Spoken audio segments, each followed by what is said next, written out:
Hello friends, this is Vanshika. Welcome to DV Pathshala. So today we are going to take up a very interesting and important topic, which is coordination chemistry. In this particular session, I will be discussing about what basically coordination compounds are, its different theories like CFT, MOT and stability of the coordination compounds. So let's first start with the topic, which is coordination chemistry. So the first question arises in our mind is that what is coordination chemistry? So we will try to answer this question, what basically it is. So friends, it's nothing but it's just a branch of chemistry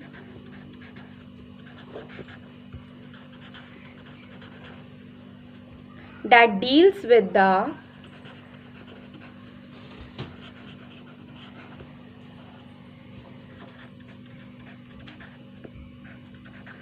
coordination compounds.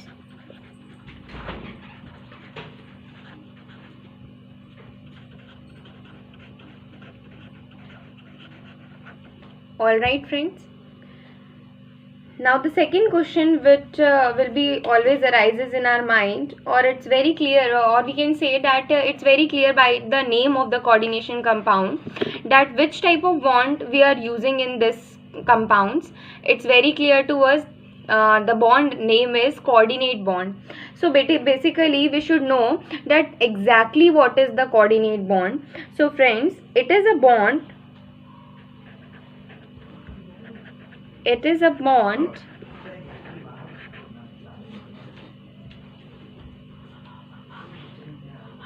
formed between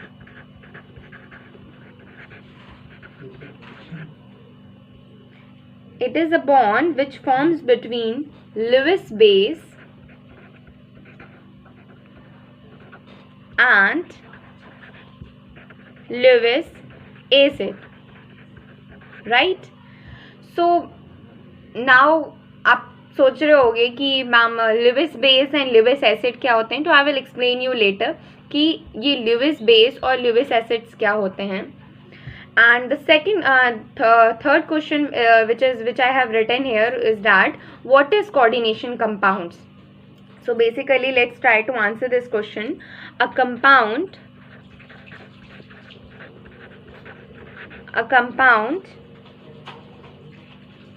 containing coordinate bond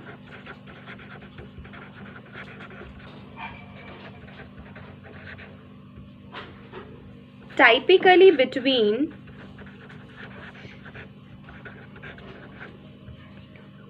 a central metal atom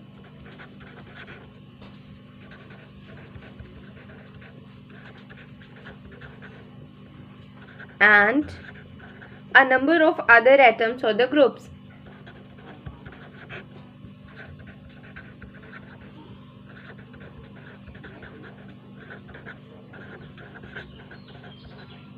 alright friends, so अब समझने की कोशिश करते हैं कि यहाँ पे बोला जा रहा है कि कोऑर्डिनेट बॉन्ड क्या होता है. तो कोऑर्डिनेट बॉन्ड बेसिकली हमारे क्या होते हैं कि कभी भी मतलब कोऑर्डिनेट बॉन्ड कब बनता है, जब ल्यूइस एसिड और ल्यूइस बेसिस के बीच में. I will explain you later कि इन अ फर्दर वीडियो. अभी हम आगे डिस्कस करेंगे कि ल्यूइस एसिड और ल्यूइस बेसिस क्या होते हैं. तो बेसिकली फ़िलहाल अभी आप इतना समझिए कि कोऑर्डिनेट बॉन्ड क्या होते हैं. ल्यूइस एसिड और ल्यूइस बेस के बीच में जो बॉन्ड बनता है उस बॉन्ड को हम क्या बोलते हैं, कोऑर्डिनेट बॉन्ड बोलते हैं. And third question is that what is coordination compound, ये क्वेश्चन था हमारा. तो फ्रेंड्स, कोऑर्डिनेशन कंपाउंड क्या होता है. कंपाउंड एक ऐसा कंपाउंड कंटेनिंग कोऑर्डिनेट बॉन्ड, वो कंपाउंड जिसमें क्या होता है, कोऑर्डिनेट बॉन्ड्स प्रेजेंट होते हैं टाइपिकली जनरली बिटवीन किसके बीच में कोऑर्डिनेट बॉन्ड प्रेजेंट होता है, between a central metal atom और नंबर ऑफ अदर एटम्स और अ ग्रुप्स. ठीक है, तो सेंट्रल मेटल एटम और जो नंबर ऑफ अदर एटम्स और ग्रुप्स होते हैं उनके बीच में जो बॉन्डिंग प्रेजेंट होती है या उसको हम क्या बोलते हैं, वो कोऑर्डिनेट बॉन्ड. उसके बीच में कौन सा बॉन्ड प्रेजेंट होता है, कोऑर्डिनेट बॉन्ड. और इस टाइप के बॉन्ड्स को जो कंटेन करते हैं कंपाउंड्स, उन कंपाउंड्स को हम क्या बोलते हैं, कोऑर्डिनेशन कंपाउंड्स. अच्छा, अब देखते हैं थोड़ा सा कि किस टाइप के या कोऑर्डिनेशन कंपाउंड्स इन जनरल होते हैं। तो देखिए सपोज ये हमारे पास कोई मेटल है और इसमें एक लिगेंड प्रेजेंट होता है, ठीक है फ्रेंड्स, एक लिगेंड होता है। देखिए लिगेंड क्या होते हैं ये जानने से पहले थोड़ा सा इसकी प्रॉपर्टी समझ लीजिए कि मेटल के साथ ये हमारा सेंट्रल मेटल एटम होता है, ठीक है, सेंट्रल मेटल एटम, और ये हमारा क्या होता है, लिगेंड होता है। कोऑर्डिनेशन कंपाउंड्स के फॉर्मेशन में इन दोनों का बहुत ही वाइटल रोल होता है, ठीक है। तो जनरली कभी भी हम कोऑर्डिनेशन कंपाउंड का फॉर्मेशन कर रहे होते हैं तो उसमें सेंट्रल मेटल एटम ज़रूर होगा और साथ ही लिगेंड भी ज़रूर प्रेजेंट होगा। अब देखिए लिगेंड की एक स्पेशल प्रॉपर्टी क्या होती है कि लिगेंड के पास हमेशा loan pair of electron present होता है। अच्छा, अब हम लोग डिस्कस करते हैं कि लुईस लिगेंड का कॉन्सेप्ट और ज़्यादा क्लियर करने के लिए अब हम आपको लुईस एसिड और लुईस बेस को एक्सप्लेन करते हैं। तो देखिए फ्रेंड्स, आपने अपने क्लास 11th में भी ये टॉपिक पढ़ रखा होगा कि लुईस एसिड्स क्या होते हैं। तो देखिए लुईस एसिड बेसिकली क्या होते हैं, लुईस एसिड्स, ठीक है। तो लुईस एसिड्स के लिए आप बोल सकते हो कि मॉलिक्यूल्स और आयंस विच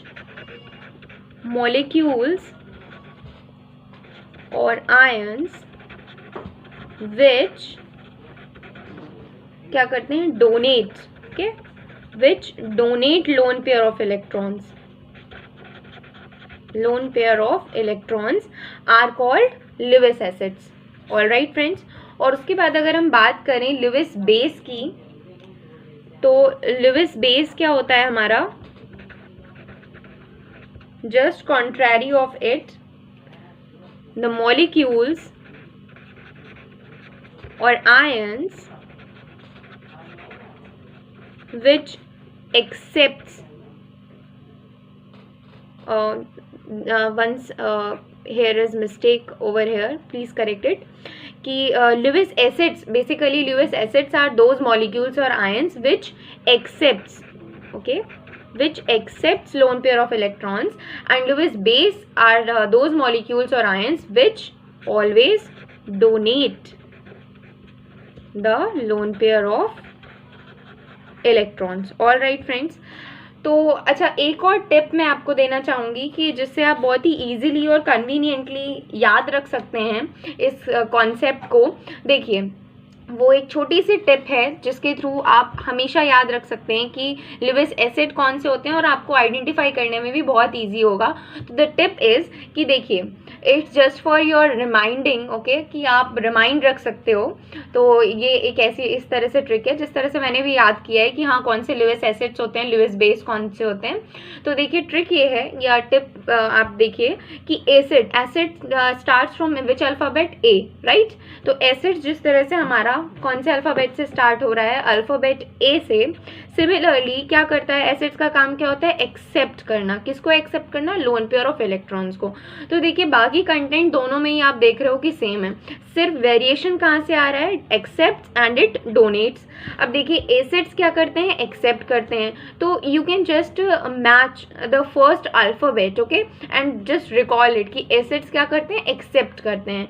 क्या एक्सेप्ट करते हैं, lone pair of electrons. And if you have remember the Lewis acid then you can easily remind the Lewis base as well, right? तो आई होप आपका लुईस एसिड और बेस का concept अब से clear हो जाएगा। अब हम आगे बात करते हैं कि लुईस एसिड्स और बेसिस के बाद यहाँ पर लिगेंड्स का क्या काम होता है, ठीक है। अब देखिए लिगेंड्स क्या काम करते हैं, बिल्कुल एज इट इज़ इसी तरह से काम करते हैं जितने भी हमारे लुईस एसिड्स होते हैं और लुईस बेस। तो देखिए जो जितने भी लिगेंड्स होते हैं वो हमेशा किस तरह से काम करते हैं, ligands always act as a Lewis base. अब देखिए किस तरह से मैं बोल रही हूँ कि लिगेंड जो है हमेशा लुईस बेस की तरह एक्ट करता है, किस पॉइंट ऑफ व्यू पे या किस बेसिस पे हम ऐसा बोल सकते हैं। देखिए लुईस बेस का क्या काम होता है, to donate lone pair of electron, है ना, donate lone pair of electron. अब देखिए जितने भी हमारे कोऑर्डिनेशन कंपाउंड्स होते हैं उनमें भी क्या होता है, ये मेटल है एंड ये आपका लिगेंड है। एक कंपल्शन क्या होता है कि लिगेंड के पास एटलीस्ट एक लोन पेयर ऑफ इलेक्ट्रॉन ज़रूर प्रेजेंट होना चाहिए। और ये जो हमारा सेंट्रल मेटल एटम होता है यहाँ पर एक वेकेंट डी ऑर्बिटल कंपल्शन होता है, यहाँ पे कि कंपल्सरी होती है कि एक वेकेंट डी ऑर्बिटल यहाँ पे ज़रूर प्रेजेंट होनी चाहिए। सो डैट ये जो लोन पेयर ऑफ इलेक्ट्रॉन्स हैं ये यहाँ पर अपने इलेक्ट्रॉन्स डोनेट कर दे किसको, सेंट्रल मेटल एटम को। तो देखिए ये जो लिगेंड है ये किस तरीके से एक्ट कर रहा है, एज अ डोनर ना, और हमारा जो लुईस बेस होता है वो क्या करता है, वो भी क्या करता है, लोन डोनेट करता है किसको, लोन पेयर ऑफ इलेक्ट्रॉन्स को, ठीक है, लोन पेयर ऑफ इलेक्ट्रॉन्स को डोनेट करने का काम करता है। So that's why we can say that ligands act as a Lewis base. This point is very important for your exam point of view as well. तो आपको ये चीज़ याद रखनी है कि लिगेंड किस तरह से एक्ट करता है, लुईस बेस। अच्छा, एक और चीज़ इंपॉर्टेंट है कि आपको क्या करना है कि लिगेंड को कभी भी बहुत ज़्यादा, it's not a very tough topic, ठीक है, और not it's too much different thing. सिर्फ डिफरेंस या वेरिएशन कहाँ पे आता है कि जब हम इनऑर्गेनिक केमिस्ट्री पढ़ रहे होते हैं, ठीक है, जब भी हम क्या कर रहे होते हैं, इनऑर्गेनिक केमिस्ट्री पढ़ रहे होते हैं, तो ये जो लुईस बेस हम क्या यूज़ करते हैं, जनरली हम लुईस बेसिस का यूज़ करते हैं। किसका यूज़ करते हैं, लुईस बेस का, राइट। और जब हम वहीं अगर इनऑर्गेनिक केमिस्ट्री की बात करेंगे तो लुईस बेस, और अगर हम कोऑर्डिनेशन केमिस्ट्री में आ जाएंगे तो हम उसी को लिगेंड बोल देंगे। और वहीं अगर आप ऑर्गेनिक केमिस्ट्री में आ जाइए तो आप उसको क्या बोल दोगे, ऑर्गेनिक केमिस्ट्री में हम इसको न्यूक्लियोफाइल बोलते हैं, ठीक है, न्यूक्लियोफाइल। आई होप अभी आपको हमेशा क्लियर रहेगा कि लुईस बेस, न्यूक्लियोफाइल और ligands, it's just we can say कि एक चीज़ के, वन थिंग के 3 डिफरेंट पार्ट्स हैं, okay, these are the parts of one different thing. अभी आपको ये चीज़ हमेशा रिमाइंड रखनी है। फर्दर अब हम आपको कुछ पॉइंट्स बोलेंगे जो मतलब लिखवाएं, I am just you just note down some points, important points which are very important for your exams. अच्छा, पॉइंट नंबर 1 क्या है, देखिए पॉइंट नंबर 1 में सबसे पहले हम क्या करेंगे कि एग्जाम्पल लेंगे, और उस एग्जाम्पल के थ्रू, जी हाँ, कोऑर्डिनेशन कंपाउंड का एक एग्जाम्पल लेंगे हम, और उस एग्जाम्पल के थ्रू ये समझने की कोशिश करेंगे कि इन एग्जैक्ट वहाँ पे लिगेंड्स क्या है, लिगेंड्स कहाँ कहाँ प्रेजेंट होते हैं, किस तरह से कोऑर्डिनेशन कॉम्प्लेक्स में या कंपाउंड्स में प्रेजेंट होते हैं, ठीक है। तो लिगेंड क्या होता है, सेंट्रल मेटल एटम क्या होता है, ये सारी चीज़ें एग्जाम्पल के थ्रू समझने की कोशिश करेंगे हम। अब देखिए ये एग्जाम्पल ले रहे हैं हम, K4 FeCN का होल 6, ऑल राइट। अब देखिए यहाँ पे समझिए कि यहाँ पर कौन सा लिगेंड है हमारा और कौन सा सेंट्रल मेटल एटम है। देखिए ये हमारा क्या है, सेंट्रल मेटल एटम है, ठीक है, सेंट्रल मेटल एटम। फेरस जो है यहाँ पर हमारा सेंट्रल मेटल एटम है। ये जो आपका साइनाइड के 6 ग्रुप्स लगे हुए हैं, ठीक है, फेरस के साथ साइनाइड के जो 1 2 3 4 5 6 ग्रुप्स लगे हुए हैं, ये साइनाइड के आपके, तो ये क्या हैं आपके ligands, all right, all these are ligands. तो ये आपके क्या हो गए, लिगेंड्स, ठीक है। अभी आपको याद रखना, अब यहाँ पे होता क्या है, लिगेंड क्या करेगा, आपको पता है, होना चाहिए, मतलब आई होप आपको पता होगा कि जो साइनाइड होता है, ठीक है, साइनाइड के पास क्या होता है, जो कार्बन है इसका, उसमें कार्बन के पास भी और नाइट्रोजन के पास भी क्या होते हैं, lone pair of electrons present होते हैं, ठीक है। तो इसीलिए क्या है, ये लिगेंड है। अब ये लिगेंड का काम क्या होता है, लिगेंड क्या करता है, जो सेंट्रल मेटल एटम है उसको loan pair of electron donate करते हैं और इनके बीच में क्या बन जाता है, कोऑर्डिनेट बॉन्ड का फॉर्मेशन हो जाता है, ठीक है। तो ये यहाँ पे सेंट्रल मेटल एटम था, ये हमारा लिगेंड था। अब आगे देखिए, जो पॉइंट आपको नोट करना है वो क्या है, the point which you have to note is that कि हेयर, ताकि आप इसको हमेशा रिमाइंड रखें, you would never forget this topic, okay. तो please note down it. Cyanide के यहाँ पे 6 मॉलिक्यूल्स हैं, राइट। तो CN6 are the ligands. These are always attached with the central metal atom.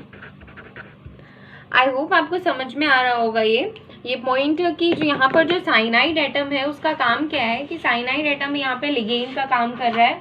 और किस टाइप का लिगेंड है, ये क्या करता है, यहाँ पे ये लिगेंड का काम क्या होता है, यहाँ पर इस लिगेंड का यहाँ पे बेसिकली इसका काम है कि ये क्या करेगा, सेंट्रल मेटल एटम को क्या डोनेट करेगा, लिगेंड्स को डोनेट करेगा, ठीक है। तो उसके बाद एक और इम्पॉर्टेंट पॉइंट है फ्रेंड्स जो आपको याद करना है या रिमाइंड रखना है, वो ये कि we always use transition metals, ठीक है, we always use transition metals. किसके लिए यूज करते हैं हम लोग transition metals? As a central metal atom, ठीक है। अच्छा, आपके मन में ये क्वेश्चन आ रहा होगा कि हम सेंट्रल मेटल एटम जो भी लेते हैं वो ट्रांजिशन मेटल्स ही क्यों लेते हैं? Transition metal as a transition metal और D block elements, right, D block elements. ये क्वेश्चन भी बहुत इंपॉर्टेंट है, रीजनिंग के पॉइंट ऑफ व्यू से काफ़ी बार एग्जाम में आ चुका है, तो आप इसको समझिएगा ध्यान से कि हम हमेशा यहाँ पर डी ब्लॉक एलिमेंट्स को या ट्रांजिशन मेटल्स को क्यों यूज़ करते हैं as a central metal atom. तो reason behind it is that we always use this because these elements have vacant d orbital, ठीक है। इन एलिमेंट्स के पास क्या होता है? वेकेंट डी ऑर्बिटल होता है। अच्छा, अब रिक्वायरमेंट क्यों होती है हमें वेकेंट डी ऑर्बिटल की? क्योंकि आई हैव टोल्ड यू कि जो मेटल और लिगेंड के पास तो लोन पेयर ऑफ इलेक्ट्रॉन है, और जो उसको क्या करना है? डोनेट करना है। किसको डोनेट करना है? सेंट्रल मेटल एटम को। और इसके पास जब तक कोई वेकेंट ऑर्बिटल नहीं प्रेजेंट होगा तब तक ये कैसे एक्सेप्ट करेगा इन इलेक्ट्रॉन्स को?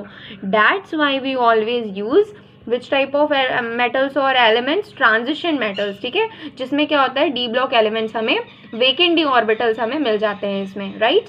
आई hope this concept will be clear for you. अच्छा, अब हम लोग नेक्स्ट पॉइंट की तरफ मूव करते हैं, जो कि है कि लिगेंड्स हैव एटलीस्ट, ये पॉइंट भी बहुत इंपॉर्टेंट है फ्रेंड्स, आपको याद रखना है कि लिगेंड्स हैव एटलीस्ट, लिगेंड्स के पास कम से कम one lone pair of electron जरूर होना चाहिए। At least one lone pair of electron that is not engaged in bonding, ठीक है फ्रेंड्स। अच्छा, अब देखिए, लिगेंड्स के पास कम से कम एक लोन पेयर ऑफ इलेक्ट्रॉन होना चाहिए जो कि किसमें? बॉन्डिंग में एंगेज ना हो, ठीक है। वो ऐसा लोन पेयर ऑफ इलेक्ट्रॉन जो बॉन्डिंग में पार्टिसिपेट ना कर रहा हो, क्योंकि वही तो वो डोनेट करेगा सेंट्रल मेटल एटम को, ठीक है। अब नेक्स्ट पॉइंट में हम क्या करेंगे? हम नेक्स्ट पॉइंट में एग्जाम्पल्स डिस्कस कर लेते हैं फ्रेंड्स कि कौन कौन से एग्जाम्पल्स होते हैं लिगेंड्स के। तो examples of the ligands are as follows, okay. So ligands की कुछ इंपॉर्टेंट एग्जाम्पल्स ये हैं कि सबसे पहले हम अमोनिया ग्रुप ले सकते हैं, ठीक है। अमोनिया में आप जानते हो कि नाइट्रोजन के पास क्या होते हैं? इफ़ वी टेक NH3, तो नाइट्रोजन के पास क्या प्रेजेंट होता है? बोलिए, लोन पेयर ऑफ इलेक्ट्रॉन्स, ठीक है। तो ये जो हमारा फर्स्ट एग्जाम्पल है वो ये हो गया कि अमोनिया, ठीक है। Ammonia can act as a lone pair of ammonia can act as a ligand because it has lone pair of electrons, ठीक है। अब नेक्स्ट में देखिए हम कौन सा मॉलिक्यूल ले सकते हैं? वाटर मॉलिक्यूल ले सकते हैं, ठीक है। वाटर मॉलिक्यूल में अब आपको पता है कि यहाँ पर ऑक्सीजन के पास कितने lone pair of electron present होते हैं? 2 लोन पेयर ऑफ इलेक्ट्रॉन, तो इसलिए it also act as a ligand, ठीक। Next, further if we take another example, so as our another example, what we will take, it will be cyanide group, okay. So here nitrogen is also nitrogen as well as carbon both has lone pair of electrons, so it will also act as a ligand. I hope आपको समझ में आ रहा होगा। एक और example देख सकते हैं हम लोग, chlorine is also example of the lone pair of electron, chlorine is also example of the ligand, all right. अच्छा, अब नेक्स्ट पॉइंट देखते हैं कि कौन सा इंपॉर्टेंट पॉइंट है नेक्स्ट हमारा। Ligands are always act as a, देखिए लिगेंड्स हमेशा कैसे एक्ट करते हैं? Are always act as a, किस तरीके से एक्ट करते हैं ये? act as a electron pair donor, ठीक है। अभी आपको हमेशा याद रखना है कि लिगेंड्स हमेशा किस तरीके से काम करते हैं। लिगेंड्स हमेशा इलेक्ट्रॉन पेयर डोनर की तरह काम करते हैं, and electron pair donor they donate, okay, they donate electron to whom? Central metal atom. किसको डोनेट करते हैं lone pair of electrons? Central metal atom को। All right, next point is that central metal atom act as electron pair acceptor, ठीक है। जो central metal atom होता है हमारा, वो हमेशा कैसे एक्ट करता है? As an electron pair acceptor की तरह एक्ट करता है। Another important point is that ligands, जो आपको पॉइंट्स टू रिमेंबर में या नोट्स में डालकर रखना है अपना, कि लिगेंड्स क्या होते हैं? लुईस बेस होते हैं, और सेंट्रल मेटल एटम्स क्या होते हैं? लुईस एसिड्स होते हैं। क्यों ऐसा होता है? क्योंकि जो लिगेंड्स होते हैं वो क्या करते हैं? लोन पेयर ऑफ इलेक्ट्रॉन्स को डोनेट करते हैं, ठीक है, और जो लुईस एसिड होते हैं वो क्या करते हैं? लोन पेयर ऑफ इलेक्ट्रॉन्स को एक्सेप्ट करते हैं। All right, next point is that कि अब जो कंसिक्वेंटली हमें क्या पता चला कि मेनली 2 कंडीशंस रिक्वायर होती हैं। किसके लिए? हमारे बॉन्ड या जो कॉम्प्लेक्स कंपाउंड्स हैं उनके फॉर्मेशन के लिए। Basically mainly 2 conditions are required, mainly 2 conditions are required for what? For formation of what? Formation of complex, or you can say coordination compounds.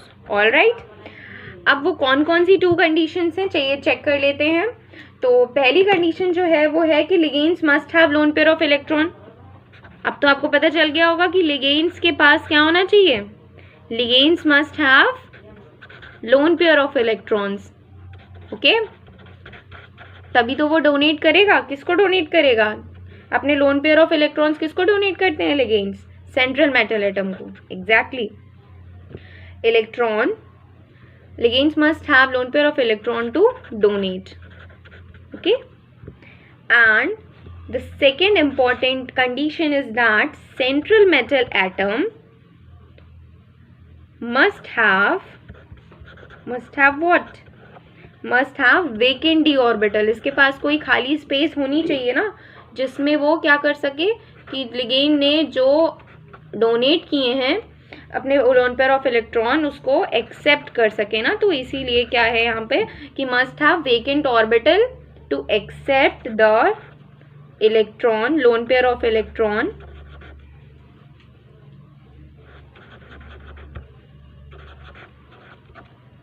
accept the lone pair of electron donated by whom? Donated by ligands. all right friends, so this is what we have discussed all over the things, and it's all about the first introduction part, and in the second introduction part we will discuss about the types of the ligands. So never forget to watch that video, and one more important thing, if you have still not subscribed my channel, so please subscribe it so that you would get all the notifications up to the time, and also don't forget to press the bell icon. And next important thing is that always try to watch whole video so that you would never skip not a single point, okay. Your concepts will be more clear, and if you have any query regarding this lecture, so please ask your question. You are free to ask your questions in the comment section. Thank you.